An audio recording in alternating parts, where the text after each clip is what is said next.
Welcome to all of you my YouTube family. Today I am going to tell you next part of type and types of sentence and its types. कल की video में मैंने आप लोगों को बताया था सेंटेंस क्या होता है और कितने प्रकार का होता है। आज की वीडियो में प्रत्येक सेंटेंस को मैं डिस्क्राइब करते हुए एग्जाम्पल देते हुए और उसको इंग्लिश में कैसे ट्रांसलेट करते हैं यह चीज़ बताते हुए आगे बढ़ूंगा। तो कल मैंने बताया था सेंटेंस की डिफिनीशन और सेंटेंस के प्रकार। तो सेंटेंस के प्रकार में पहला प्रकार मैंने बताया था असर्टिव सेंटेंस। असर्टिव सेंटेंस वे सेंटेंस होते हैं जिनमें कोई चीज़ आपको बताई जाती है, अगर सेंटेंस में बताए जाने का भाव प्रकट हो जा रहा है, बताने का भाव प्रकट हो रहा है, तो वह सेंटेंस क्या है? असर्टिव सेंटेंस है। तो बताने का काम जो होता है दो तरीके का होता है, एक अफर्मेटिव एक निगेटिव। अफर्मेटिव सेंटेंस वह सेंटेंस होता है, असर्टिव सेंटेंस को दो भागों में बांटा गया है, अफर्मेटिव और निगेटिव। पहला है अफर्मेटिव, यदि बताते समय कोई चीज़ स्वीकार की जाए, बताते समय कोई चीज़ स्वीकार की जाए तो वह अफर्मेटिव है। बताते समय कोई चीज़ इनकारी जाए या मना की जाए तो वह निगेटिव कहलाता है। ओके, तो जब भी आपको अफर्मेटिव या निगेटिव आएगा तो आप ऐसे ही पहचानिएगा। पहला काम बताया गया होगा, दूसरा अगर स्वीकार करते हुए बताया गया तो अफर्मेटिव, मना करते हुए बताया गया तो निगेटिव। सेंटेंस को पहचान लेने के बाद ट्रांसलेशन करने के लिए मैंने आपको यहाँ एक फार्मूला लिख रखा है, जिसको आप देखिएगा और इसी फार्मूले पे अपने वर्ड्स को सेट करिएगा। तो सबसे पहले लिखा है यस, यस फॉर सब्जेक्ट। जब आप पहचान लेना कि असर्टिव का अफर्मेटिव है तो सबसे पहले सब्जेक्ट लगाना। सब्जेक्ट के बाद क्या लगाएंगे?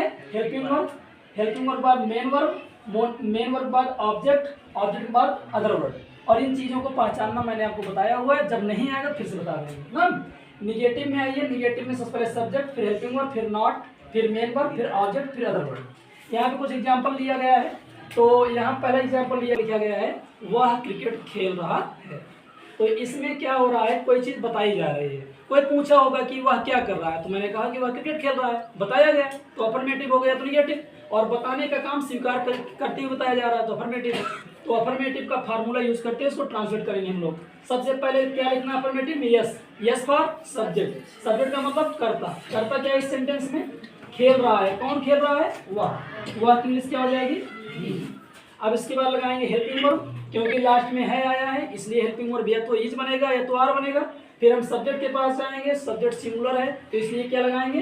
इज। उसके बाद हम लोग लगाएंगे मेन वर्ब। मेन वर्ब क्या है? खेलना। खेलना की इंग्लिश प्ले। और जब भी लास्ट में रहा रही रहे लगा रहता है तो हम क्रिया में आई जोड़ देते हैं, इज प्लेइंग। उसके बाद क्या लिखेंगे? ओ। ऑब्जेक्ट, ऑब्जेक्ट क्या है? क्रिकेट। कैसे पता चला? व्हाट या होम से प्रश्न कीजिएगा, जो आंसर मिलेगा वही क्या कहलाएगा? ऑब्जेक्ट कहलाएगा। प्लेइंग, खेल रहा है, क्या खेल रहा है? क्रिकेट। बस इसी फार्मूले के आधार पे आपको चलना है। इसके बाद लिखे हैं ओ डब्ल्यू। ओ डब्ल्यू का मतलब अदर वर्ड। जब इसके बाद बड़े सेंटेंस आएंगे तो अदर वर्ड्स को आप ऐसे इस टर्म के बाद लिखेंगे। दूसरा देखिए, सेकंड वाला देखिए, निगेटिव सेंटेंस, वे नदी में नहीं तैर रहे हैं। देखिए इसमें बताया गया, पूछा गया होगा कि क्या वे नदी में तैर रहे हैं, तो हमने कहा नहीं, वे नदी में नहीं तैर रहे हैं। तो सबसे पहले इसमें भी क्या लिखना है? Subject they. उसके बाद हेल्पिंग वर्ब है कि इंग्लिश की बार आर लगेगी क्योंकि प्लूरल सब्जेक्ट आया हुआ है। निगेटिव में नॉट लगाएंगे। फिर उसके बाद क्रिया लगाएंगे। क्रिया क्या है? तैरना। तैरना की इंग्लिश स्विम। अब यहाँ क्या हो जाएगी? Swimming. They are not swimming in the river.